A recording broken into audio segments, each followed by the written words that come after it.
Bagaimana caranya untuk kita bisa turun berat badan dalam 1 minggu alias fat loss selama 1 minggu? Oke, caranya adalah lu makan obat pencahar dan lu akan banyak pup bolak-balik kamar mandi dan akhirnya berat badannya bisa turun, ya. itu trik yang tidak sehat ya. Atau lu banyak mengkonsumsi obat yang mengandung diuretik, which is ya lu akan membuang jumlah air dalam tubuh dalam jumlah yang tidak wajar karena dirangsang pakai obat, dan pada akhirnya badan lu akan mengalami penurunan berat badan yang baik tapi tidak sehat. Nah, di video kali ini gue akan membahas dengan berbagai macam trik, tips, dan harapannya setelah nonton video ini menjadikan sebuah lifestyle dari tips yang gue bagikan, begitu ya. Jadi ngomongin fat loss itu adalah perjalanan seumur hidup, perjalanan sebuah lifestyle, gaya hidup yang nggak bisa cuman dialami dalam 1 minggu, 2 minggu, dan 3 bulan dan sebagainya. Tapi kita harus jadikan ini sebagai sebuah lifestyle. Kalau lu memakai sebuah metode ya, yang mana gue akan sharing di video kali ini dan cukup panjang, taksiran gue mungkin 30 menit lebih lah, udah seperti workshop gitu, maka lu akan menderita kalau kita menjadikan ini sebagai target. Ketika target tercapai, lu akan tiba-tiba wah bebas, dan lu akan memandang tips yang gue bagikan di video ini menjadi sebuah neraka atau penderitaan, dan pada akhirnya lu akan kembali ke titik awal di mana lu mungkin gendut, badan kurang bagus, kurang sehat, dan sebagainya. Oke? Jadi perjalanan ini adalah perjalanan seumur hidup, perjalanan sampai akhir. Jangan jadikan ini sebagai target yang mana lu juga berharapnya hasil yang instan. Dan emang gue mau bagiin apa sih? Nah, kalau lu penasaran, lu bisa langsung skip forward aja di tengah-tengah ya. Ini gue ngomongin apaan. Tapi kalau buat lu yang mau mengikuti proses dari awal, jangan di skip forward. Tapi kalau lu merasa kelambatan, silakan video ini diberikan clip speed 1,25, 1,5, ataupun 1,75. That's your choice. Oke? Nggak berlama-lama lagi, let's get it on.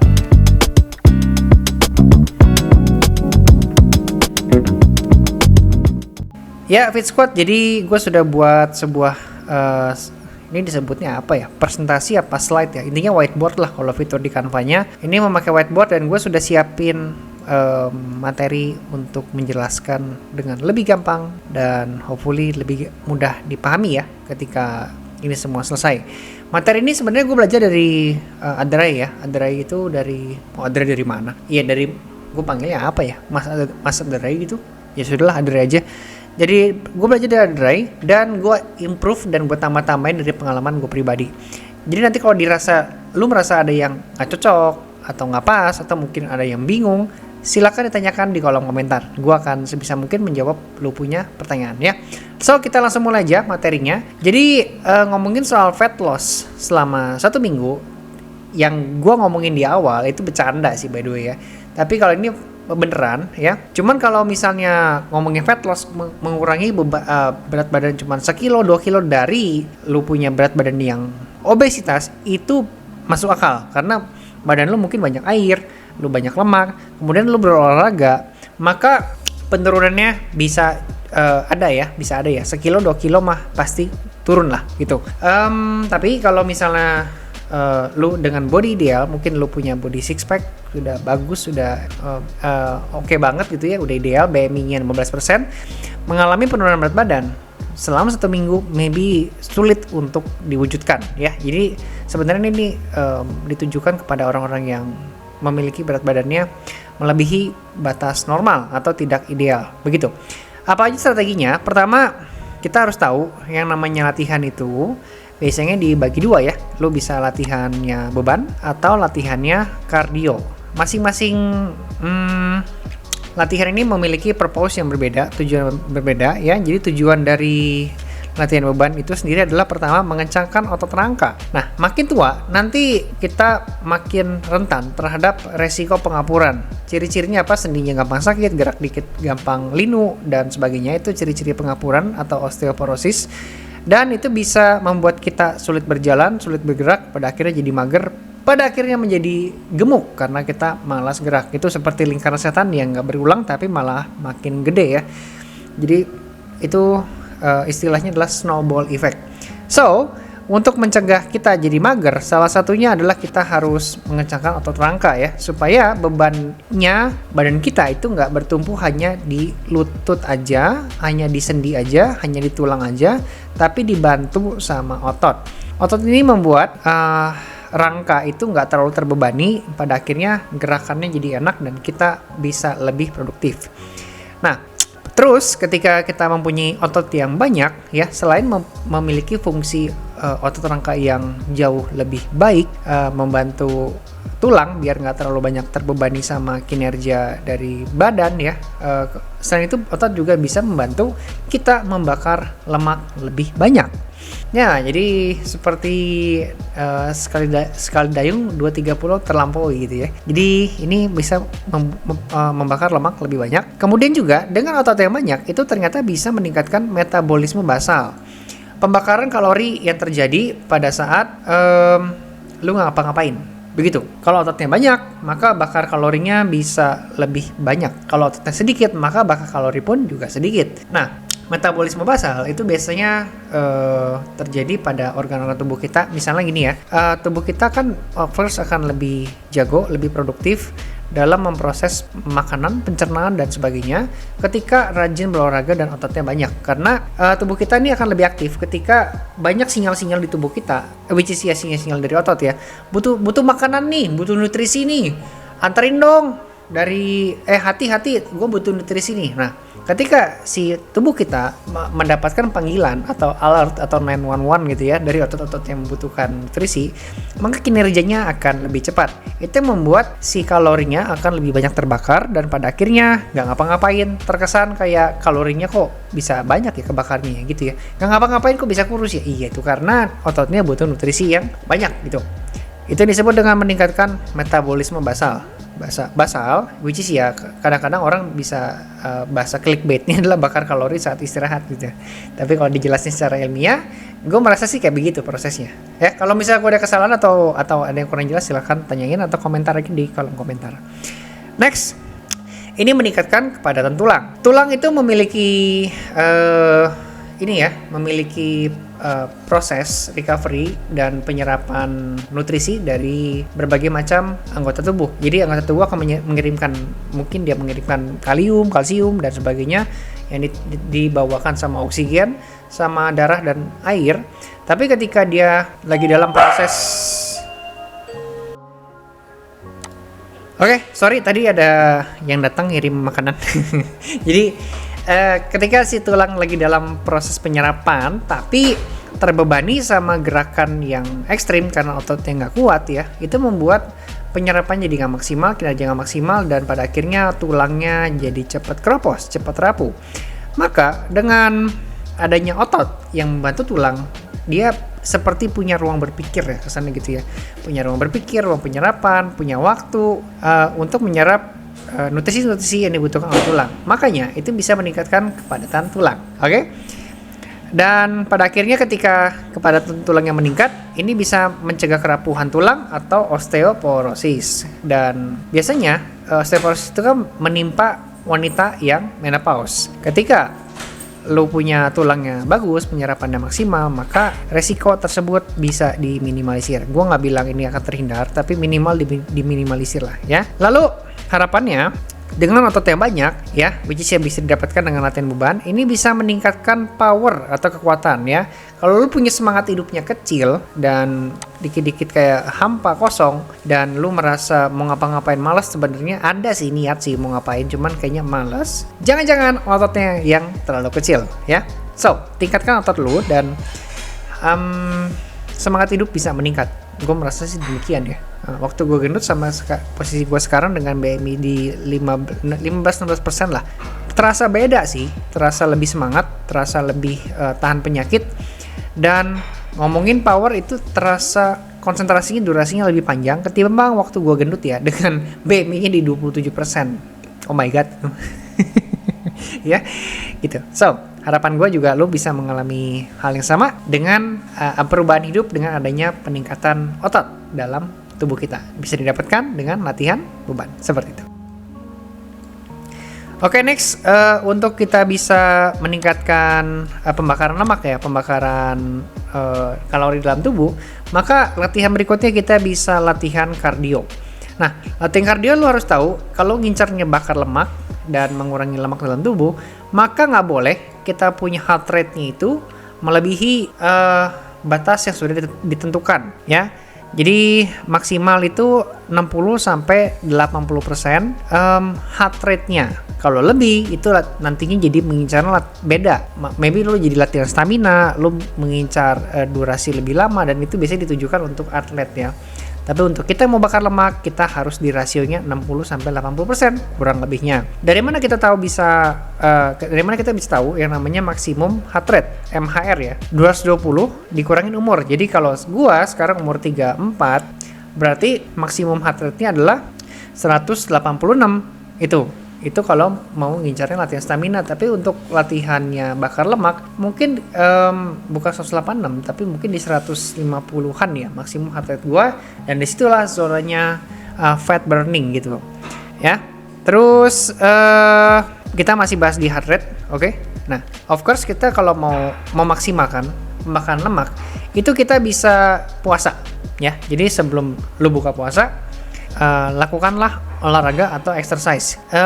Dalam tubuh kita itu ada yang namanya insulin sama glukagon. Oke, kalau insulin itu mengubah gula jadi tenaga, itu gue tahu, dan glukagon itu mengubah lemak jadi tenaga, jadi energi. Ketika kita mengkonsumsi makanan terlebih dahulu, maka yang menjadikan tenaga pada saat kita bergerak adalah gula yang kita konsumsi. Sedangkan kan incarannya bakar lemak ya, pengen badan tuh lebih bagus. Maka harusnya kita harus menekan dan memastikan insulinnya tetap rendah. Jadi caranya gimana? Insulinnya tetap rendah, jangan konsumsi apapun kecuali air putih ataupun minuman ataupun makanan yang kalorinya di bawah angka 5 ya. Itu bisa kita lihat dari tabel-tabel makanan, dan itu yang membuat hormon glukagon yang aktif, dan glukagon inilah yang berperan mengubah mengubah lemak menjadi energi. Makanya ini kita bisa memaksimalkan pembakaran fat burning di zone fat burning ini dengan memakai puasa ya. Estimate jadi tambahan data ya. Jadi ketika lo berpuasa ya, biasanya heart rate kita untuk menuju ke 60-80% itu membutuhkan waktu lebih lama ya, sekitar 25 sampai 30 menit ya. Tapi dengan berpuasa ya, which is ya kita sebut dengan autopagi, mungkin ada yang bilang autopagi, sel makan sel. Sorry, nggak ada hubungan, tapi nanti gue akan jelasin di video yang lain. Udah abaikan aja ya autopaginya ya, bukan dari keceplosan. Jadi kalau kita puasa itu dengan 5-10 menit heart rate-nya sudah bisa mencapai 60-80%. Tapi kalau tanpa puasa heart rate-nya bisa naiknya lebih lama, which is ya 25-30, dan kita udah keburu males. Apaan sih, lama banget sih nggak naik. Seperti itu. Oke? Nah, next. Nggak tahu lu mengalami nggak sih yang namanya kejenuhan dalam latihan. Jadi kalau biasanya kalau dalam 30 menit lu sudah langsung berkeringat, sekarang tiba-tiba enggak gitu ya. Atau misalnya pas latihannya 1 jam, misalnya sudah berkeringat yang banyak banget, sekarang enggak. Jangan-jangan itu mengalami namanya kejenuhan. Nah, badan itu pintar ya menurut gue ya. Dia tuh sangat hafal banget sesuatu yang sifatnya predictable. Jadi kalau sifatnya predictable, maka secara unconscious mind itu dia kayak sudah punya persiapan bahwa nanti kita akan ngapain, dan itu membuat si ototnya sudah prepare, dan dia akan bisa mengurangi ketahanan, dia bisa mengencangkan otot, dan ya seperti itu sih. Itu membuat si ototnya udah prepare, dan itu bikin heart rate-nya bisa lebih rendah atau lebih tinggi. Bikin heart rate-nya lebih rendah, dan pada akhirnya akan ngaruh kepada susah berkeringat ya. Makanya kita harus paham yang namanya variasi dalam olahraga. Jadi kalau misalnya hari ini lu fitness, latihannya dada, besoknya dada lagi, evenly ya, ototnya kuat ya, atau mungkin lu mengkonsumsi sebuah suplemen BCA gitu, mengakibatkan ototnya kayak lebih tahan terhadap sakit atau cepat recovery-nya. Hari ini dada, besok dada, variasinya juga sama, gerakannya sama, hitungannya sama. Pada akhirnya keringatnya akan sedikit, dan gua di sini belum bisa memastikan apakah kalori yang dibakarnya akan tetap sama, tapi rasa-rasanya enggak ya, pastinya akan jauh lebih berkurang karena si memori ototnya sudah terlatih ya untuk mempersiapkan keadaan di mana lu akan gimana gitu ya, akan latihan dengan hal yang sama seperti sebelumnya. That's why kita butuh variasi. Variasi di sini lo bisa melakukan karena konteksnya lagi di kardio ya. Kardio itu lo bisa hiking ya, bisa badminton, renang, spinning, body combat, body attack, ataupun melakukan yang namanya yoga gitu. Coba rasain ya, lo biasa body combat ya, tiap hari body combat. Nanti minggu depan atau 3 minggu lagi pasti keringatnya berkurang atau nggak terlalu capek, ototnya lebih kuat. Tiba-tiba lo berpindah nih dari body combat ke yoga, baru 30 menit tapi keringatnya bercucuran ya, dan itu gue merasakan banget ya variasi olahraga. That's why kita butuh variasi supaya ototnya dikejutkan dan badan kita suka dengan kejutan, dan itu membuat kalorinya lebih banyak terbakar gitu ya. Pertanyaannya gimana nih kalau misalnya lu ikutan body combat ya terus-terusan, kebetulan lu sukanya body combat ya, ikutnya itu aja, tapi butuh variasi gitu kan. Nah jawabannya adalah tetap harus diganti ya olahraganya ya, ataupun lu ganti instruktur ya. Ganti instruktur. Jadi biasanya tuh tiap instruktur event di kita sama-sama dari pendidikan Les Mills gitu, misalnya body combat ya, gue ambil contoh lah karena ini gue punya study ya, gue punya kerjaan juga profesi instruktur body combat. Tiap instruktur tuh pasti punya style masing-masing ya, ada yang ngincarnya ada yang ngikutin banget struktur dari tiap rilis, ada yang bervariasi, ada yang melakukan kombinasi yang lagu ya, ngincarnya yang berat-berat semua gitu, ada yang ngincarnya kaki terus ya, whatever lah, gue nggak tahu lah. Jadi dengan adanya variasi instruktur, mudah-mudahan juga memberikan variasi dalam berlatih. Kalau lu cuma sukanya body combat aja begitu ya, coba ganti instrukturnya. Intinya kita memberikan kejutan sama si otot. Semakin banyak kejutan, semakin ada perubahan, semakin banyak perubahan, harapannya kalorinya juga lebih banyak kebakar. Seperti itu guys, fit squat. Nah nextnya ngomongin soal variasi ya. Di sini bisa dilakukan di apapun, entah lu mau di kardio, latihan kardio yang ini, ataupun di beban. Variasi metodnya lu bisa melakukan rumusnya cepat lambat ya. Contoh lari. Cepat lambat ya. Namanya gue lupa istilahnya apa, tapi ada istilahnya kok, istilah fitnessnya gitu. Cepat lambat itu membuat badannya penuh kejutan dan keringatnya dan kalorinya bisa lebih banyak.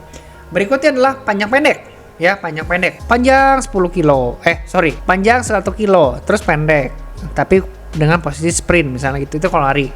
Tapi kalau di fitness panjang gitu ya, full, terus naik setengah turun full, itu namanya half pause di pump itu ya, dan itu bisa kita pakai untuk memberikan kejutan sama otot. Yang berikutnya naik turun ya, naik turun bisa misalnya kita melakukan olahraga squat ya, naik turun. Oke, naik turunnya juga divariasikan. Temponya bisa misalnya 2 gitu ya, turun 2 detik, naik 2 detik, turun 3 detik, naik 1 detik. Oke, itu bisa divariasikan naik turunnya. Terus yang berikutnya power ringan, power berat ya, beda beban itu beda juga kalori yang dibakar. Intinya semakin bervariasi semakin bagus. Ini variasi yang bisa lu pakai untuk memberikan kejutan sama otot. Lalu sekarang kita masuk ke arah ini ya, tujuan. Jadi namanya melatih sebuah otot rangka ya, melatih sebuah otot, memberikan perkembangan sama badan, dan pada akhirnya bisa meningkatkan produktivitas. Itu kita harus ngerti kita mau melatih tujuannya apa. Apakah stamina, kelincahan, kecepatan, endurance, ataupun daya tahan. Dan kalau ngomongin soal kardio, itu 4 hal ini yang menjadi purpose dari latihannya ya, stamina, kelincahan, kecepatan, dan endurance. Kalau si beban tadi kan penguatan otot rangka ya, sama meningkatkan power, kekuatan, terus meningkatkan kepadatan tulang, sama tadi pengencangan otot rangka. Oke, jadi beda latihan, beda juga latihan purpose-nya. Dan gue merasakan banget, gue ini latihan sudah berat-berat ya. Secara instruktur harusnya kan lu tahu lah ya latihan kita kayak gimana, intinya lebih berat dari orang biasa gitu. Dan karena kan kita harus ngajar, harus ngomong, teknik harus bagus, dan kan purpose-nya juga memberikan contoh pada member, pada murid, kita nggak tahu anggapnya apa. Nah, dikala instruktur itu lebih ngincarnya adalah stamina, kelincahan, kecepatan, sama endurance, maka susah banget buat instruktur menjadi besar ya badannya ya. Memang sih gue melihat ada beberapa instruktur yang badannya elemen banget, bagus banget ya. Tapi kalau kita lihat kebanyakan, lu lihat deh instruktur deh, rata-rata badannya itu nggak bisa segede kayak binaraga, susah banget. Kenapa? Karena ototnya beda yang dilatihnya ya. Otot binaraga itu setahu gua itu pendek-pendek dan lebih menggumpal gitu ya, badannya wah gede-gede. Tapi ketika binaraga disuruh aerobik ya, disuruh body combat deh. Dari yang gue udah lihat-lihat sih biasanya mereka nggak bisa tahan lama gitu. Ya, sebaliknya pun gue juga sama. Ketika disuruh ngangkat seberat binaraga, angkatan binaraga, gue juga nggak sekuat kayak mereka gitu. Padahal mungkin secara berat badan kita sama gitu. Tapi ya, of course, purpose-nya beda, maka hasil ke badan pun berbeda gitu. Tapi bukan berarti gue tidak melatih otot beban juga, tapi ya nggak akan se ekstrim kayak binaraga ya gitu. Sekarang mungkin kalau ngomongin soal tujuan yang dilatih ya, ini juga bisa jadi bahan pertimbangan. Lu ini profesinya apa sehari-harinya? Apakah lu seorang personal trainer kah? Atau lu seorang akuntan, CEO, atau mungkin lu seorang admin ya? Pertanyaan gua, apakah lu membutuhkan otot yang sangat-sangat besar seperti binaraga jika lu berprofesi sebagai seorang sales, CEO, admin, atau lu mungkin seorang konsultan, bisnis konsultan, atau mungkin lu seorang programmer? Pertanyaan gua, perlukah kita otot segede gitu ya? Jadi itu juga bisa menjadi bahan pertimbangan, purpose apa yang mau kita tuju dan apa yang mau kita latih ya, karena ini saling berhubungan ya. Jadi ketika nggak punya purpose, lu akan membantu semua tuh ya. Padahal kita sebagai manusia, lu pernah dengar nggak? Kita membutuhkan namanya fokus. Nggak mungkin kita bisa memiliki semua. Dan kalau kita nggak fokus di satu bidang, biasanya kita nggak bisa mendapatkan hasil yang maksimal. Maka penting banget untuk kita bisa fokus. Dan untuk bisa fokus kita tahu dulu tujuannya apa. Yang mana bisa jadi bahan pertimbangan, profesi, ya, aktivitas, terus body goals yang mau dituju itu juga bisa jadi fokus ya, mau ke arah mana ya, begitu. Tapi karena gue sehari-harinya ya selain instruktur ya, gue konten kreator seperti ini, dan gue juga seorang pedagang bahan bangunan, juga alat listrik. Rasa-rasanya gue nggak butuh otot segede binaraga sih, makanya gue ngincarnya ke arah sini ya, ke arah stamina, kelincahan, kecepatan, sama endurance. Karena kayaknya orang juga serem lah lihat. Nggak kayak gini, gue merasanya ya. Jadi gue merasa kalau orang melihat gue badannya segede binaraga yang gede-gede itu akan terasa lebih menyeramkan ketimbang badannya segede ini gitu. Orang lebih welcome gitu ya. It just perspektif ya, tapi fokus utamanya sebenarnya bukan di performance-nya, tapi lebih ke stamina. Gue merasa gue ini lebih konsentrasi, gerakan badan lebih cepat, mikir lebih cepat, bikin decision making lebih cepat ketika porsi badannya seperti ini dan memiliki stamina juga, kelincahan, kecepatan, sama endurance yang baik begitu.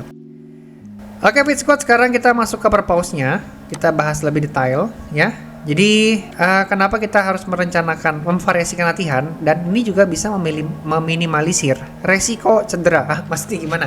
Gini ya, biasanya orang yang latihan beban ya, anggap aja kita latihannya dada, oke? Pengen mengincar dada yang bidang, dan dia akhirnya latihan dada terus. Anggap ini yang latihan adalah seorang newbie ya, karena gue merasa kayak newbie lebih gampang dijadikan contoh daripada seorang pro kan udah terlatih ya. Nah ini anggap newbie nih latihan nih. Terus ketika si newbie ini latihan, dia hari pertama biasanya agak sakit, tapi ceritanya masih kuat. Besoknya dilatih lagi ya, makin sakit ya, dan hari ketiga biasanya susah gerak tuh si dadanya tuh, oke? Tapi dia maksain ya. Nah the point is, otot itu kan lagi mengalami inflamasi ya, atau peradangan ya. Dia lagi dalam proses recovery dan perlu penyembuhan. Sekarang lagi peradangan, lagi luka, dipaksa terus ya, pada akhirnya menjadi cedera tuh. Dan ketika cedera, takutnya jadi nggak bisa gerak. Atau lu pernah lihat mungkin ekstrimnya ototnya sobek gitu, udah kayak kain aja jadi sobek gitu, seret gitu. Nah sekarang otot yang disobek ya, karena dia nggak sempat recovery. Oke, jadi penting untuk kita memvariasikan yang namanya latihan, gonta-ganti ya, biar si ototnya punya waktu untuk recovery. Nah, kalau sekarang ada muncul pertanyaan ya, coach, kalau misalnya nih saya latihan dada hari ini, terus besoknya nggak latihan dada sih, tapi masih kena ke otot dada. Misalnya gue latihannya back. tapi masih kena-kena dikit lah ke otot dada. Itu oke nggak? Ya sejauh pressure-nya nggak sekencang yang sebelumnya, I think that's masih oke sih ya. Jadi terlalu kencang itu nggak memberikan ruang untuk recovery. Tapi ketika lu kena-kenanya dikit-dikit aja mah, itu biasanya terkenanya ke otot yang lain meskipun secara nggak langsung kena ke otot yang gede, tapi impactnya lebih kecil ya.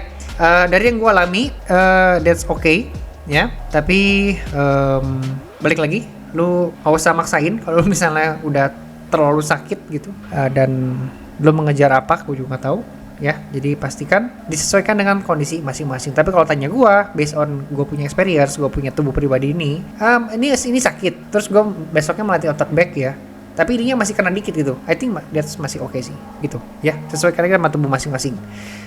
Terus sekarang kita masuk ke bagusnya kita memiliki otot yang jumlahnya banyak, yang jumlahnya besar dan melebihi kadar lemak, melebihi juga kadar air, berat air di badan gitu ya. Jadi bagus lah gitu ya. Kapasitasnya mungkin 50%, 60% memenuhi badan ya. Kebayang gak sih badan lu otot semua gitu? Ya. Maka lu akan memiliki keunggulan, kadar oksigennya tinggi ya. Sel darah merah juga banyak ya. Dan kalau misalnya lu sempat bingung, gue sih sempat punya pertanyaan ya begini ya. Itu atlet ya? Kok bisa ya? Dia bisa kayak misalnya atlet lari maraton, kok bisa nggak capek-capek ototnya, sedangkan gue orang biasa nih, kok capek ya gitu. Nah terus gue juga punya pertanyaan, gue kan sering body combat, udah jadi levelnya instruktur, terus orang lain kok udah capek, gue belum nih. Nah the point adalah ototnya lebih banyak, yang artinya daya tampung oksigen di otot gue ini lebih banyak dan memberikan oksigen ke dalam seluruh badan ya, walaupun si paru-paru nih nggak keburu. Jadi misalnya paru-paru mensuplai oksigennya nggak keburu nih, minimal dia bisa tubuh kita tetap bisa mendapatkan oksigen dari otot yang tersedia di dalam badan. Jadi cadangan oksigennya banyak banget, itu membuat memiliki otot yang banyak kadar oksigennya menjadi tinggi ya. Kalau nggak salah dulu ada kasus Deddy Corbuzier ya. Deddy Corbuzier terkena badai sitokin, tapi SPO2-nya nggak turun sampai 60 gitu. Kenapa bisa gitu? Karena kadar oksigen dalam ototnya itu banyak ya. Jadi oksigen dalam ototnya menolong dia untuk tidak kekurangan oksigen, seperti itu. Yang berikutnya bisa memberikan sel darah merah yang banyak, yang pada akhirnya kalau kita memiliki sel darah merah yang banyak, itu membuat produktivitas selnya juga lebih baik. Di sini ada yang penasaran nggak? Sel darah merah itu fungsinya buat apa? Jadi sel darah merah itu fungsinya hampir mirip seperti oksigen juga, seperti air juga, yang salah satunya adalah mengantarkan nutrisi. Nah, sekarang sel darah merahnya ada banyak. Maka lu setuju nggak bahwa nutrisi kemungkinan telatnya akan lebih kecil ketimbang sel darah merah lu lebih sedikit, ketimbang sel darah merahnya lebih sedikit gitu ya. Jadi kalau lebih sedikit, maka nutrisi yang dibutuhkan tubuh misalnya di tangan nih ya. Tapi di sini nggak ada sel darah merah karena produksinya kurang. Maka kesininya telat dan ini udah keburu mengalami hal-hal yang tidak diinginkan seperti itu. Tapi kalau darah merahnya banyak, ini butuh ya datang. Di leher butuh apa? Nggak tahu gua butuh apa. Transportasi nutrisinya cepat gitu ya. Lalu sel darah merah yang banyak artinya juga bisa dibilang itu akan meningkatkan kebugaran, konsentrasi, dan daya tahan tubuh yang lebih baik. Karena nutrisi yang dibutuhkan itu kan boleh dibilang juga untuk produktivitas ya, melawan penyakit ya, konsentrasi, bekerja, dan sebagainya. Oke?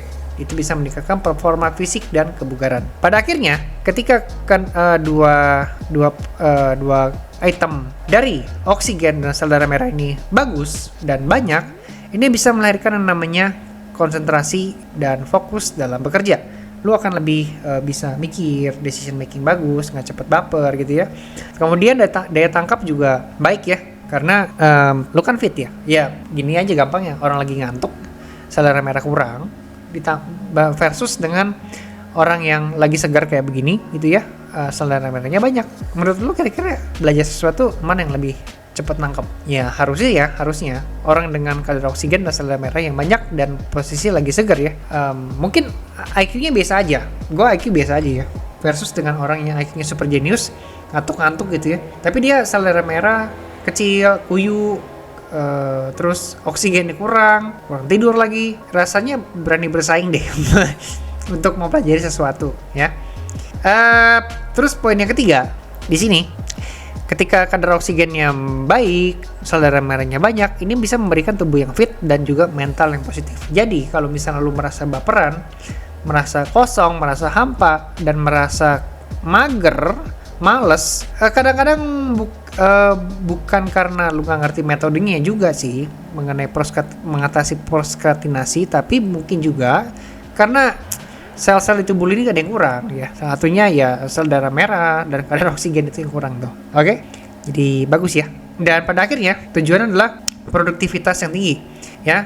Yang mana produktivitas ini bisa memberikan lagi seperti sebuah lingkaran, melahirkan lagi tubuh yang sehat dan ideal. Dan ini bisa berpengaruh baik sama karir, keluarga, hobi lu misalnya hobinya olahraga ya. Maka dengan stamina yang baik, dengan produktivitas yang tinggi, olahraga lu akan jauh lebih menyenangkan dan lu bisa menjalani hobi dengan happy ya. Dan akhirnya juga bisa memberikan relationship yang happy ya. Gimana ya? Berhubungan sama orang itu kan juga perlu stamina ya, perlu waktu, perlu energi. Sekarang lu berhubungan sama orang dengan kondisi lemas-lemas, kuyu, kayaknya susah juga ya. Seperti itu sih. Oke, kita lanjut berikutnya. Nah, sekarang kita sudah paham ya bahwa kalau kita mau hidup sehat ya, pertama latihan beban itu wajib ya, dan kita variasikan dengan latihan kardio juga oke. Dan berikutnya semua ini, si latihan beban dan kardio ini nggak akan terwujud kalau lu nggak punya namanya motivasi yang melahirkan niat. Nah, untuk bisa mendapatkan motivasi dan niat yang baik, maka kita harus paham dulu bahwa purpose ini dibutuhkan untuk mewujudkan hal tersebut. Nah, sekarang kita sudah punya metode latihan dari beban dan kardio, sudah punya purpose, dan sekarang kita akan bertanya nih, di mana ya gue bisa latihan ya? Oke, jawabannya adalah fitness center. Nah, fitness center ya. Di sini peralatan komplit ya, tapi lu harus menyediakan waktu, lu harus menyediakan penampilan, apalagi kalau cewek, maybe perlu dandan ya. Kayaknya kalau datang-datang ke gym itu kondisi kurang dandan itu kayaknya bisa melahirkan ketidakpercayaan diri ya, gitu ya. Lu akan perlu duit ya, duit buat bayar member bulanan. Lu akan perlu duit buat jajan karena biasanya di gym itu dekat sama tempat jajan. Duit bisa keluar lebih banyak ya. Lu akan perlu apa lagi ya?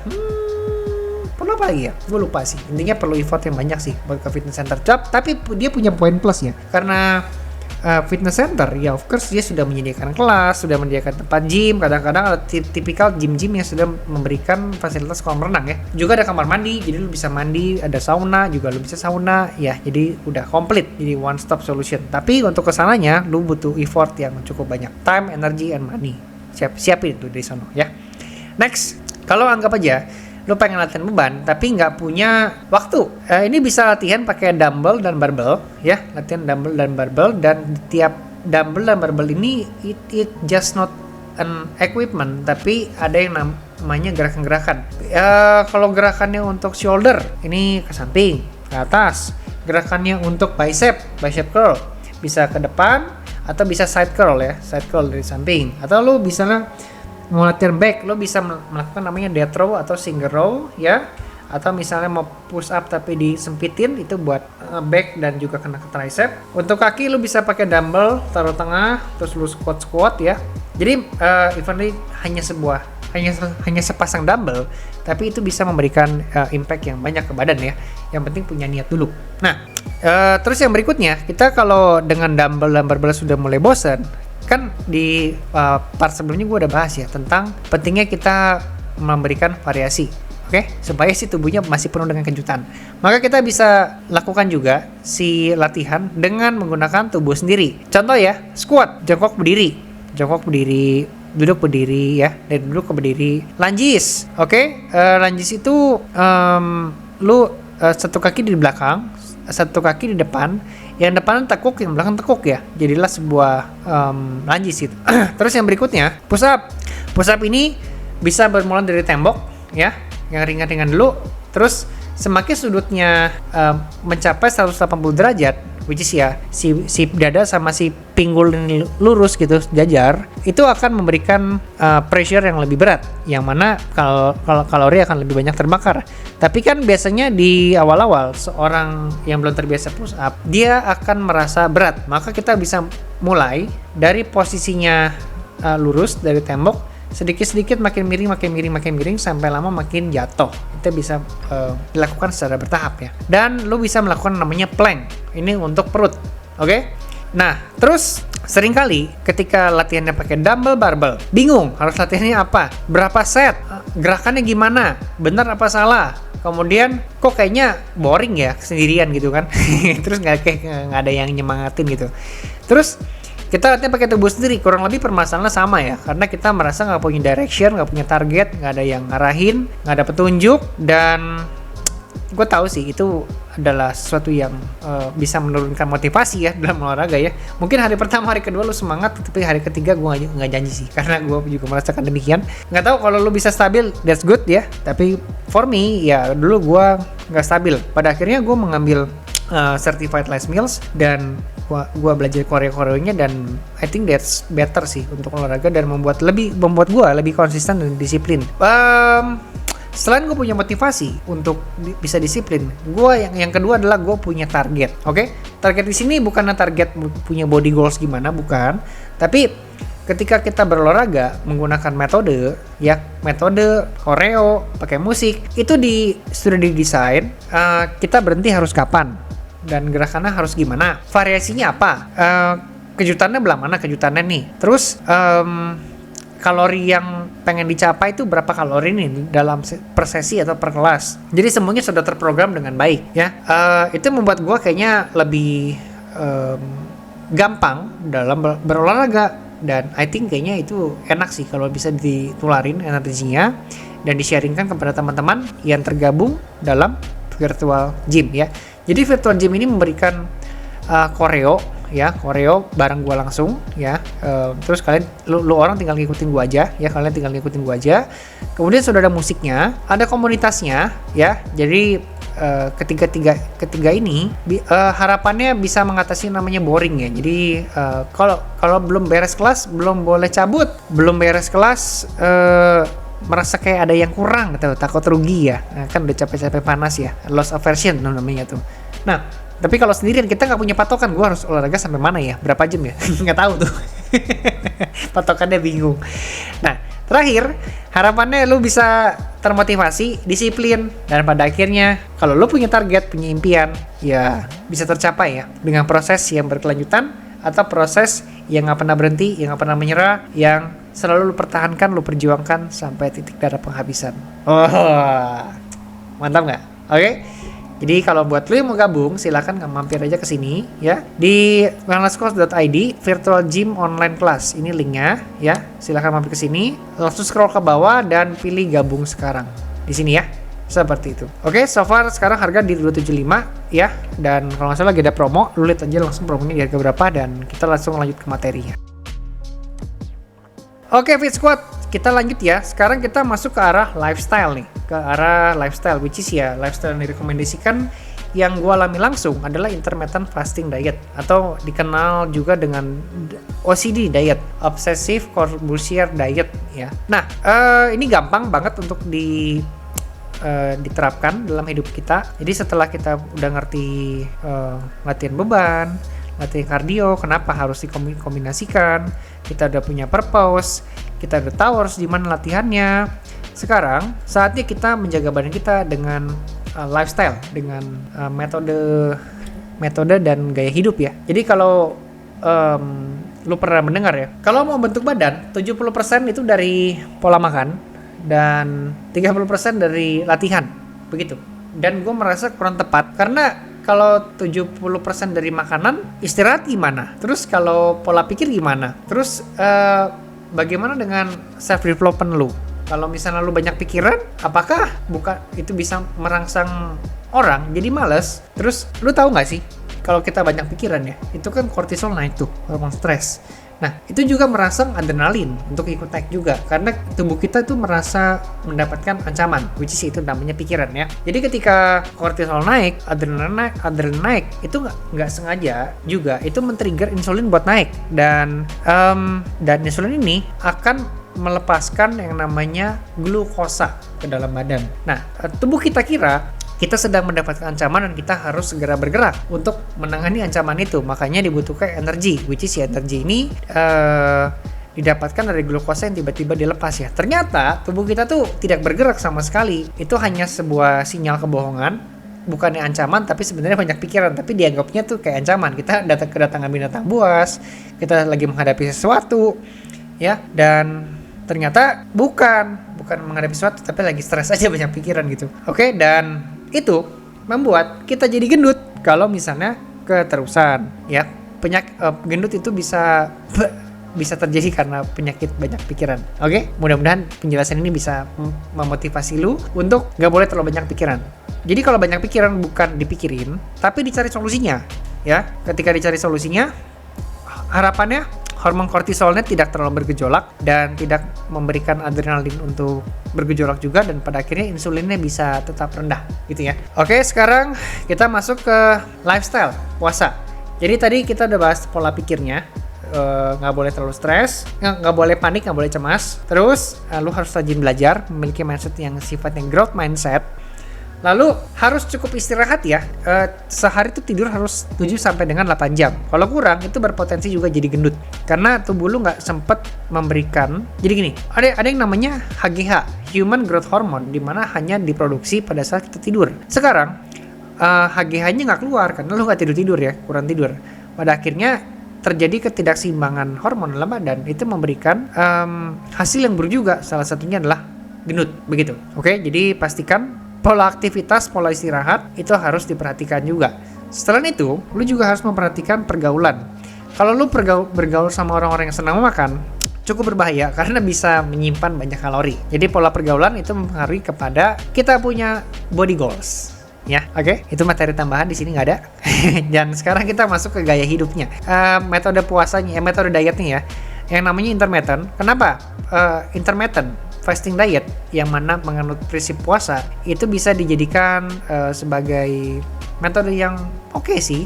Karena dia mudah dan murah ya, Terus dia akan menggunakan fat atau lemak sebagai tenaga ya. Terus biasanya ini cocok untuk orang-orang yang memiliki BMI 30%. Cukup cepat nanti dia akan turunnya ya. Dan metodenya hanya menerapkan yang namanya jam bukanya kapan ya. Terus jam tutupnya kapan, nggak boleh makan maksudnya. Dan lama puasanya kapan. Oke, ini kebagi ke dalam 4 bagian ya. Jadi semoga lu paham. Jadi itu mudah dan murah loh, gampang diterapkan. Mudah, intinya begini ya. 4 jam dari bangun tidur jangan makan. Hanya boleh mengkonsumsi air putih ataupun kopi yang sifatnya 0 kalori aja. Udah, begitu.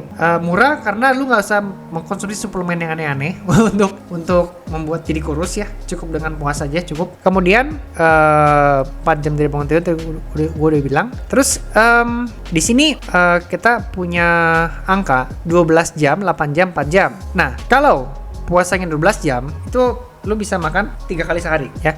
Selama jam buka ya.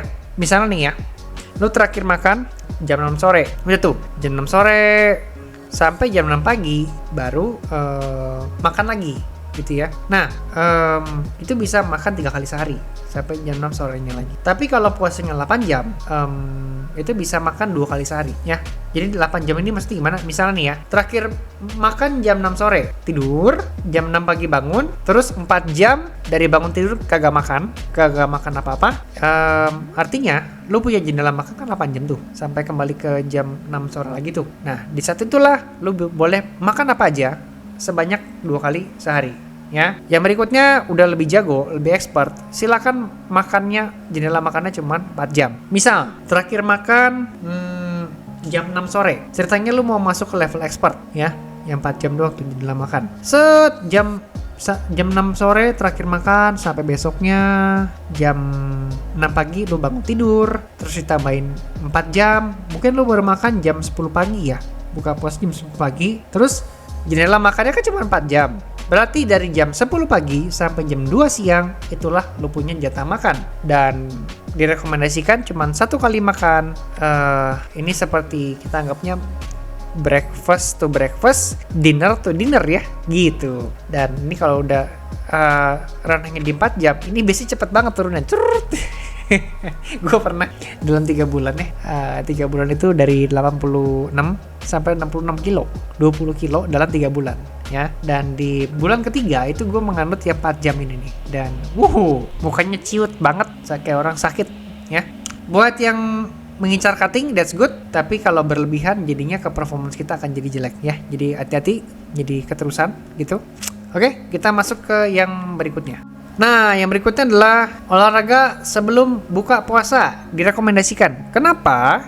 Nih penjelasannya. Nah, jadi pada saat kita puasa itu kan kortisol meningkat ya, karena tubuhnya merasa terancam. Kita dalam mode kelaparan. Jadi ketika tubuh terancam, kortisol meningkat dan menghasilkan yang namanya katekolamin. Nih, katekolamin. Katekolamin itu punya efek-efek seperti meningkatkan denyut jantung, tekanan darah, metabolisme. Ya, meningkatkan metabolisme nih. Dia akan juga mengatur sistem saraf pusat ya, suasana hati, motivasi ya, termasuk kontrol gerakan ya. Jadi kalau lihat orang menjelang buka puasa pada emosian, itu karena suasana hatinya lagi buruk, lagi kacau. Ya. Terus dia juga akan mengatur saraf simpatik ya, respons tubuh terhadap stres dan situasi yang menantang. Kemudian juga akan meningkatkan konsentrasi dan fokus. Jadi ketika katekolamin ini terproduksi, inilah efek-efeknya. Lalu ada lagi hormon-hormon yang juga akan ikut naik pada saat kita puasa dan khususnya pada saat kelaparan ya. Itu adalah adrenalin, epinefrin, dan non-epinefrin ya. Yang mana adrenalin itu hormon yang merasa tertantang gitu. Epinefrin ini hormon yang meningkatkan denyut jantung, mempersempit pembuluh darah, dan non-epinefrin ini adalah hormon-hormon yang lainnya begitu ya. Makanya tekanan darahnya meningkatkan. Nah, the point adalah ini yang menjadi bagusnya nih. Jadi ketika menghasilkan katekolamin itu kan adalah hormonnya, yang mana itu bersumber dari yang namanya beta adrenergic. Ya, beta adrenergic ini tiba-tiba jadi on. Beta adrenergic ini adalah sebuah hormon yang bisa mengubah lemak jadi energi. Ya, kandungan by the way ya, kandungannya. Hormonnya sih glutagon sih. Tapi kalau kandungannya adalah metodenya adalah metode beta adrenergic, tapi hormonnya glukagon, begitu. Beta adrenergic itu bisa bersumber itu dari adipose, trigliserida, lipase ya. Dan trigliserida dihasilkan dari monogliserida, dihasilkan dari fatty acid, dan fatty acid dihasilkan dari keton. Keton adalah sumber energi dari lemak yang fungsinya juga menekan nafsu makan dan menurunkan resistensi insulin ya, gitu. Nah, awalnya pada saat kita berolahraga itu yang akan dibakar adalah gliserol ya, which is ya gliserol ini dihasilkan dari glikogen dan gula. Dan ketika kandungan gliserol dan glikogen dalam gula ini habis, langsung hormon sensitif lipase atau enzim ini langsung memanggil, "Hei lemak, buruan lo keluar dari tim backup nih, karena si gulanya udah habis nih." Sedangkan tubuhnya masih mau bergerak ya, tubuhnya masih mau berolahraga, tapi butuh sumber tenaga. Ketika gulanya habis, maka si lemaknya yang dipanggil untuk dijadikan energi untuk tetap bisa berolahraga, begitu. Nah, sekarang kita masuk ke makanan yang harus kita konsumsi supaya kita mendapatkan body goals dengan lebih cepat ya, dan fat loss 1 minggu dengan cara yang sehat. Ini makanan yang kita makan, you are what you eat. Maka apa yang harus kita makan ini kita harus tahu.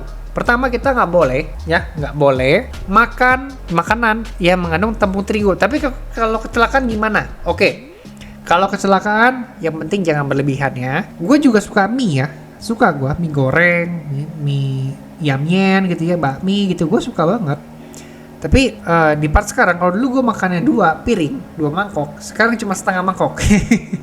Ya, tapi kan ketika kita lagi nafsu memakan bakmi ya, gimana nih cara kontrolnya biar kita nggak nafsu? Maka gue memakai yang namanya diet hack, dimana gue makan serat dulu yang banyak biar cepat kenyang. Atau yang kedua, gue akan minum air putih. Atau yang ketiga, gue akan mengkonsumsi protein dalam jumlah yang lebih banyak. Misalnya gue makan telur putih dulu ya. Maka ketika gue sudah makan serat, makan protein, ataupun makan tadi gue sebut serat nggak ya? Serat itu kayaknya makan sayur-sayuran ya. Lu ngambil sayur, ngambil caisi mungkin, ngambil brokoli gitu kan. Itu juga bisa membantu perut kita jadi lebih kenyang ya. Makan telur putih, itu juga makan protein ya mestinya. Itu membantu perut kita jadi kenyang. Minum air putih juga membantu, oke? Tapi jangan kebanyakan. Nah, ketika kita melakukan diet hack seperti itu, kemudian kita mau makan makanan yang mengandung tepung terigu, biasanya langsung ngerem secara otomatis. Membantu lah untuk ngerem lah, untuk nggak berlebihan gitu. Karena tepung terigu ini yang membuat kita jadi gendut ya. Karbohidrat dibutuhkan tubuh, tapi kalau berlebihan akan disimpan dalam bentuk lemak dan membuat yang namanya visceral fat, lemak jenuh yang tersimpan dalam tubuh ya. Tepung terigu tuh contoh makanannya seperti mie, roti, kue kering dan kue basah, ada keripik, kerupuk, chips ya, kentang, sticky potato itu. Ya, itu bisa membuat gendut. Kemudian buah-buahan. Nih, buah-buahan. Buah-buahan itu adalah mengandung gula ya, fruktosa. The point adalah begini. Fruktosa itu kan asal muasal dari buah. Makan buah yang kebanyakan. Apakah makan buah itu bagus? Bagus. Tapi buah yang gimana yang bagus? Sebenarnya buah yang makin kecut, yang makin asam, itulah buah yang cocok untuk kita konsumsi, apalagi dalam target mau mencapai namanya body goals ya. Nah, kenapa makan buah-buahan itu bisa bikin gendut, apalagi kalau kebanyakan? Ini key point yang harus lo perhatiin. Liver nggak keburu proses ya, karena liver itu sehari cuma bisa memproses gula 100 gram per hari. Tiba-tiba masuklah gula dari buah-buahan, mungkin 300 gram per hari. Nah, 200 gramnya lari kemana? Ya, 200 gramnya lari kemana misalnya ya? 100 gramnya diproses, dibuang, dimanfaatkan untuk tubuh-tubuh yang membutuhkan, tapi 200 gramnya lari kemana nih? Nah, disimpan ke dalam lemak. Tuh, simpan ke dalam lemak. Dan parahnya, ketika lu berkelanjutan terus-terusan melakukan cara seperti ini bisa menyebabkan namanya fatty liver disease ya, penyakit liver. Oke? Dan berikutnya makanan yang harus dihindari adalah minuman.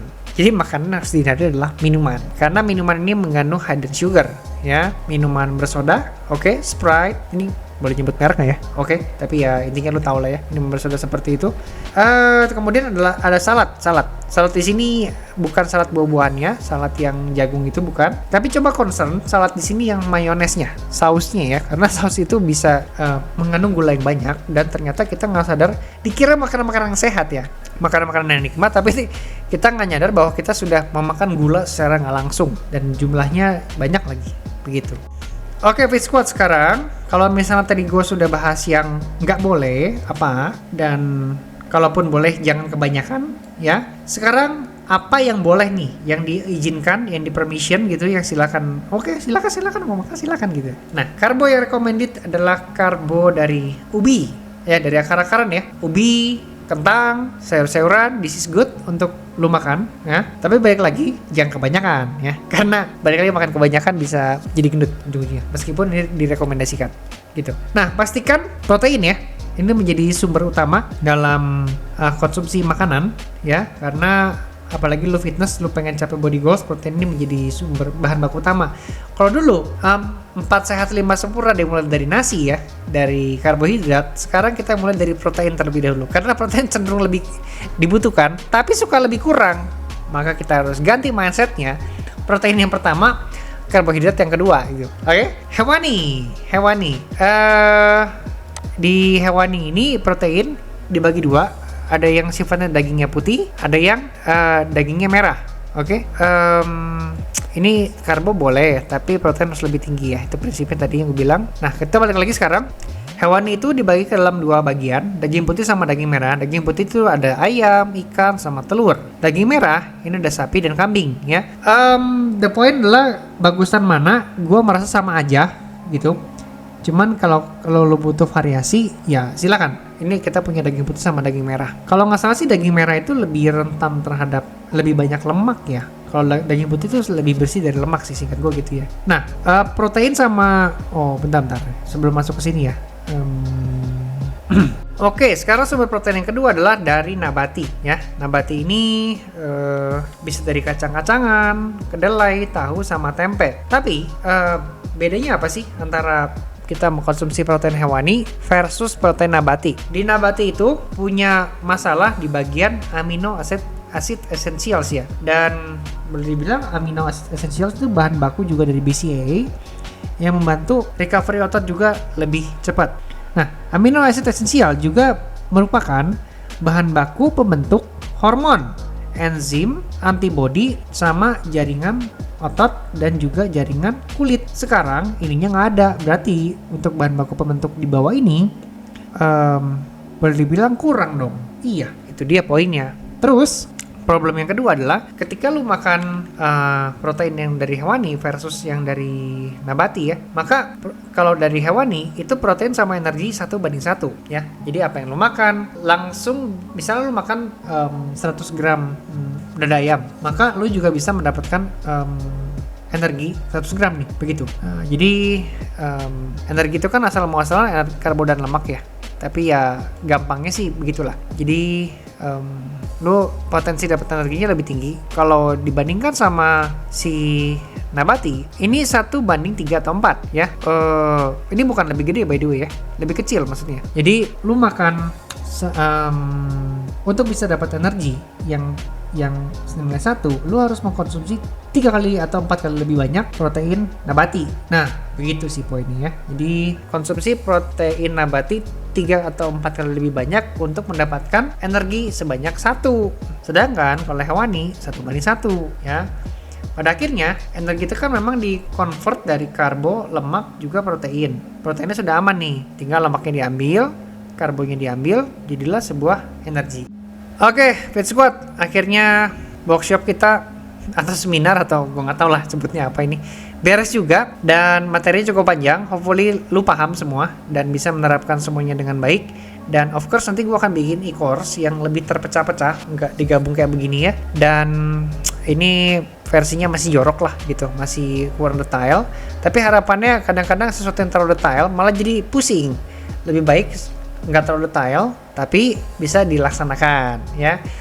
Kalau lu merasa ini kelambatan, gue ngomongin kelambatan, silahkan pakai fitur clip speed dari YouTube ya, biar ngomongnya lebih cepat. Dan kalau lu bisa langsung baca slide, nggak perlu penjelasan gua, itu juga silakan aja ya. Tapi kadang-kadang penjelasan gua ini ada yang di luar slide ya, jadi ya denger-denger aja deh, sensitif aja, part mana yang ada di slide, part mana yang ada di slide, seperti sekarang gitu ya. Kalau lu suka dengan channel Wellness Code ID yang membahas tentang kesehatan, nutrisi, makanan, fitness, diet, kemudian produktivitas, soft skill, self development, mental health, bukan mental illness ya, mental health, dan pada akhirnya ini semua bisa memberikan lo produktivitas yang tinggi dan akhirnya kebahagiaan. Monggo silakan subscribe channel ini karena gua akan upload video long seperti ini kurang lebih 2 kali dalam seminggu ya minimalnya. Dan lebih banyaknya di video short sih, karena video short lebih simpel, lebih cepat, dan kasih tips-tipsnya lebih gampang ketimbang kayak begini harus detail banget ya.